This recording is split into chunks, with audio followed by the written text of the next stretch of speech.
அடிக்காம தான் வளர்க்கணுமாமே. அடி வாங்காம அப்புறம் எப்படி வளருவீங்க? நான்லாம் அடி வாங்கி தான் வளர்ந்தேன். அடி வாங்கினதுனாலதான் வளர்ந்தேன். இப்போ இருக்கிற பசங்களாம் ஐஸ்கிரீம் மாதிரி சாஃப்டா இருக்கிறாங்க. கொஞ்சம் வெளில வந்தா போதும் மெல்ட் ஆயிடுறானுங்க. ஏன் தெரியுமா?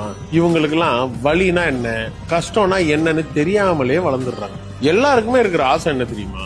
அம்பானி மாதிரி சக்சஸ்ஃபுல்லா ஆகணும். அதுக்கு இவனுங்க என்ன பண்றானுங்கன்னா, சக்சஸ்ஃபுல்லா இருக்கிற ஆளுங்க பண்ற எல்லாத்தையும் பண்றானுங்க. இந்த ரிச்சா ட்ரெஸ் போடுறது, பந்தாவா இந்த கார் வாங்குறது, பெரிய பெரிய கெஃபே ஸ்டார் ஹோட்டல்னு போய் மீட் பண்றது, இதெல்லாம் பண்ணா நீ சக்சஸ்ஃபுல்லாம் கிடையாது. உண்மையாவே நீ சக்சஸ்ஃபுல் ஆகணும்னா, சக்சஸ்ஃபுல் பர்சன் அன்சக்சஸ்ஃபுல்லா இருக்கும்போது என்ன பண்ணாரோ அதை நீ பண்ணணும்.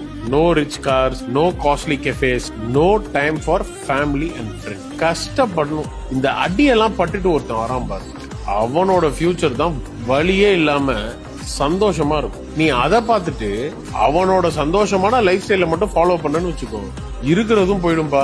வளரணும்னா வழியை தேடிப்போம். நமக்கான வழியை நம்ம தான் உருவாக்கிக்கணும்.